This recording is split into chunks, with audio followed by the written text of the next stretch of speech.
Eu acho que hoje eu quero falar sobre games no canal.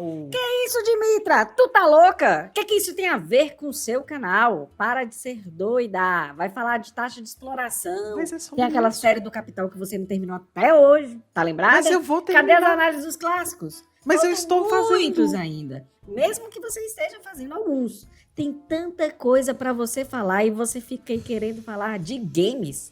Games? Vai jogar LOL agora também, é? Meu Deus, a que ponto você chegou, Dimitra? Olha, roda esse vídeo aqui que vocês vão ver sobre o que eu vou falar hoje. Doutora Drag!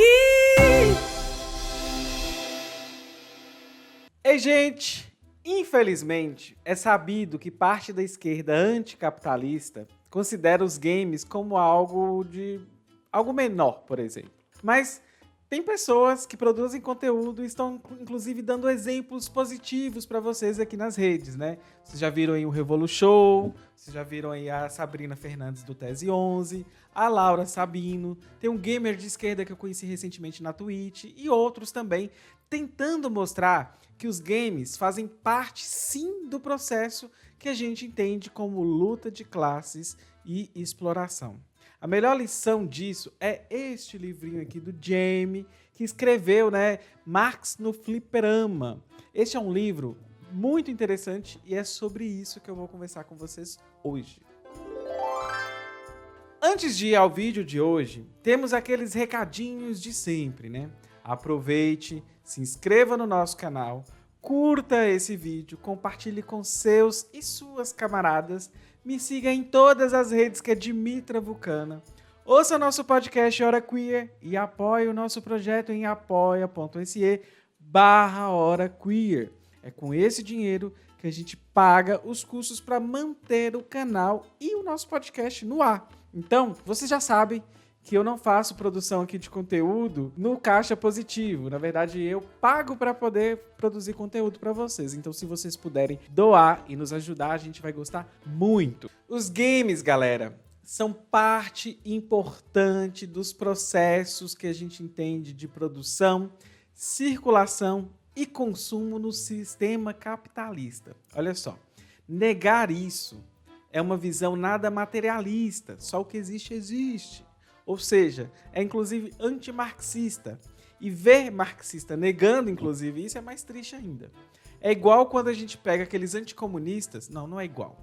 Mas só um exemplo, né? Imagina quando o anticomunista vem também usar pra gente aquele bordão do socialista de iPhone como forma de deslegitimar nossas pautas, porque tem gente que é marxista e tem um iPhone. Então, olha só, a gente trata aqui sobre a exploração e a alienação. E aí vocês até viram isso em vídeos anteriores. Então, para você, querido bolsominion que apareceu aqui, a gente não só quer o iPhone. Na verdade, nem é sobre o iPhone. A gente quer o fim da exploração. A gente não quer mais que crianças lá na África estejam envolvidas na coleta de minério para fazer aparelhos eletrônicos na mira da arma. A gente quer, na verdade, os meios de produção. E para quem não sabe, o que a gente entende como fábrica do iPhone é um grande espalhamento na cadeia produtiva global. Ao fim, né, isso acaba levando a apenas aquele rótulozinho da maçã. E por que estamos falando disso, né? Porque essa volta é importante mostrar para vocês como a produção se organiza hoje no mundo capitalista. E o que a gente chama de cadeia produtiva global, o objetivo é sempre, gente, é sempre o mesmo, que é explorar a mão de obra mais qualificada no menor preço possível. E para quem não assistiu ainda meu vídeo sobre o socialista de iPhone, eu vou projetar aqui para vocês uma imagem de onde está espalhada a fábrica, entre muitas aspas, do iPhone. E aí a gente vai seguir para o mundo dos games. Eu dei essa volta toda, inclusive, porque a analogia e a análise materialista passa pela mesma ideia do vídeo que falei da taxa de exploração presente no iPhone. Para além disso, os games, eles nos servem para imaginar também outros tipos de sociedade, como Mark Fisher nos diz, para além do realismo capitalista. Para quem não sabe o que é realismo capitalista, cata só a visão dessa live maravilhosa, eu nunca sei qual lado apontar, que a gente fez aqui no canal. Sobre o mundo dos games, nós temos que pensar que eles são importantes no processo de produção e circulação que fazem parte do modo de produção capitalista. Basicamente, a gente tem que consumo e produção vão se afetar mutuamente no mundo dos games. Logo, nós temos que pensar em como o que está sendo produzido atua nas subjetividades da galera que consome e como, inclusive, essa galera se comporta, bem como pensar o trabalho por trás do mundo dos games. E, spoiler, ambos são problemáticos quando pensamos em ideologias que são racistas, misóginas, capacitistas, LGBTfóbicas, tanto no perfil de quem consome, quanto também na própria indústria, que além de ter esse perfil, tem um grau de exploração extremo da classe trabalhadora. Muitas vezes, esses games, inclusive, naturalizam todos esses preconceitos que eu citei e também naturalizam o próprio capitalismo como o único modo de vida possível. Mas nem tudo está perdido. Jamie nos mostra no livro como trabalhadores anticapitalistas vêm se organizando no seio desta indústria e tenta, inclusive, mostrar como eles tentam disputar essas narrativas. Uma delas, muito recorrente, é sobre a gamificação. Existe até um termo para isso que é o playbur, que é basicamente uma mistura entre jogador e trabalhador. A visão de mundo neoliberal, ela traz uma narrativa de que isso é algo bacana, é interessante, que o trabalho vai ficar mais divertido. É o processo de gamificação sendo instaurado nos ambientes de trabalho como algo cool, como algo de criar um estilo de vida bacana, modernoso, que temos como os grandes cases de sucesso dos escritórios, de grandes empresas, como aquela que a gente está aqui neste momento, né? Mas não vamos falar. Mas basicamente, isso para mim é nada mais, nada menos, agora uma análise minha, do que tempos modernos de forma diferenciada. Marx, ele vai falar que existem algumas formas de aumentar a exploração do trabalhador, e uma dessas formas, ele explica lá no Capital 1, no volume 1 do Capital, que é a intensificação do trabalho e o aumento das forças produtivas por meio, do aumento da maquinaria que ele falava. Ou seja, vai aumentar a produção e intensificar o trabalho do trabalhador. Não estamos nas esteiras de Ford, mas estamos na mesma lógica da exploração da classe trabalhadora, fazendo com que a intensificação disso tudo vai ocorrendo. O que eu mais gosto da análise do Jamie é que ele traz dados de saúde mental, de disparidade racial e de gênero, inclusive como que isso funciona no mercado de trabalho, de temas, por exemplo, como reprodução social e o porquê que a indústria inviabiliza a permanência de mulheres neste mercado de trabalho. Também dá para falar, por exemplo, sobre exército industrial de reserva, que Marx também trabalha lá no Capital. E Jamie vai demonstrando de forma bem fácil para qualquer leitor que não esteja acostumado com uma leitura de análise materialista, e vai mostrando como que funciona esse exército industrial de reserva no mundo dos games. Só para você saber, a indústria dos games funciona com um bom número de pessoas desempregadas e facilmente descartadas pelo sistema. Aí volta e meia, algumas são descartadas, por exemplo, em pleno projeto, e aí o projeto está em andamento e a pessoa é jogada para fora do projeto. E isso faz com que a indústria de games sempre tenha pessoas disponíveis para trabalhar, independente das condições. E aí acaba a gente tendo mais pessoas desempregadas na indústria do que pessoas empregadas. E aí as condições de trabalho, elas são extenuantes, ao ponto de até as famílias destes trabalhadores suplicarem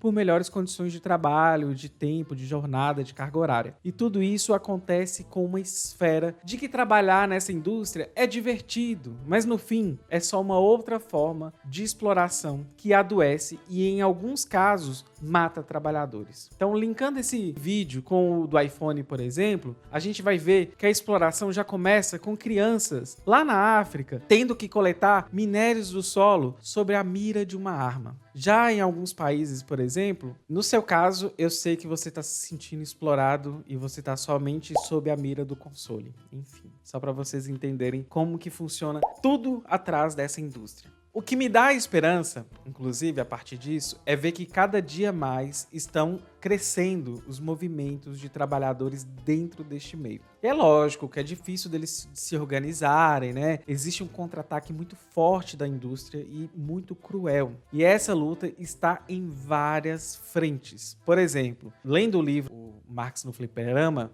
lendo o prefácio especificamente, é interessante a gente pontuar que não tem como as lutas dos trabalhadores do mundo de games não envolver também uma luta por narrativas. Não tem como essa luta cruzar, né, e passar, inclusive, pelo que a gente chama de cultura. Nessa hora vocês vão gostar que a Ritinha fala muito sobre isso, né, Rita Borrante. Um exemplo é o jogo Tonight We Riot. Inclusive, a gente jogou aqui no canal, foi com o Zemiliano do Revolu Show, e foi super divertido.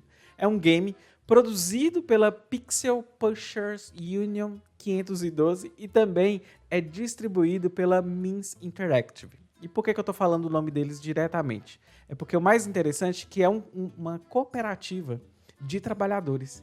E aí nós temos um joguinho socialista. Olha que legal.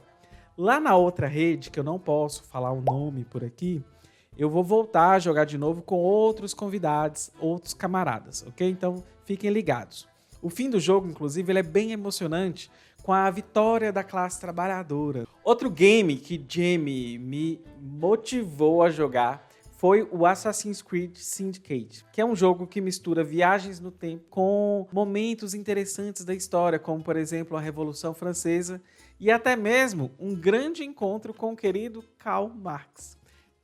É bem assim, só que Karl Marx lá é um pacifista e acaba ele colocando outras pessoas para realizarem os atentados. São uma dupla, né, de irmãos gêmeos. E aí no jogo esses irmãos eles são caracterizados como anarquistas. Mas o massa do jogo é ver como Marx, do mundo virtual, buscou dados e a gente sabe que na vida real foi um próprio método de entrevista e busca de informações e relatórios que Marx buscou para mostrar a situação da classe trabalhadora e também fazer uma análise central da sua maior teoria, né? Fazer a análise do capital, teoria valor. Dá pra perceber isso lá no jogo. Eu ainda não cheguei nessa parte do jogo, mas eu estou contando aqui pra vocês o que eu aprendi com o Jamie, mas estou jogando lá naquela rede que eu não posso falar aqui. É muito massa, inclusive, perceber como se dá a discussão do mundo dos jogos eletrônicos, entender como a indústria se organiza e como está sendo a luta dos trabalhadores na atualidade. Outro ponto importante é ver como o ato de jogar em si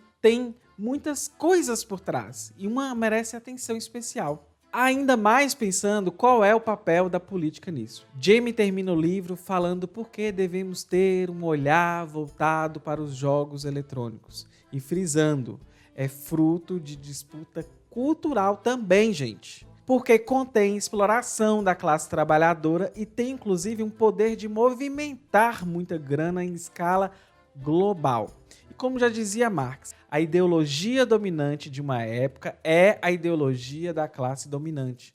Mas já sabemos que isso não é só nos aspectos econômicos. Estamos falando aqui de como nessas disputas o olhar e as ideias das pessoas de como elas enxergam a sociedade pode estar sendo moldado um ato que parece simples, que é o ato de jogar. Outro ponto que não debati aqui, inclusive, e vale a pena a reflexão, é a própria exclusão do processo de consumo de parte da população que não tem nem acesso, nem mesmo às oportunidades de ter um console, por exemplo. Aqui, hoje, né, nós pensamos um pouco sobre como ocorre o processo de exploração e circulação e a disputa de sentidos envolvendo a indústria de games. Enfim, acompanhe a gente naquela rede ao lado, não falarei o nome aqui hoje. Assistam ao vídeo sobre a taxa de exploração presente no iPhone. Entrem para o nosso grupo de estudos organizado no Telegram e no Discord. Os links estarão aqui abaixo. E se você quiser apoiar o nosso projeto, você poderá nos apoiar em apoia.se/HoraQueer. Espero que vocês gostem das reflexões que eu trouxe para vocês hoje, porque eu acho elas muito importantes e sérias. É isso. Beijo. Bye.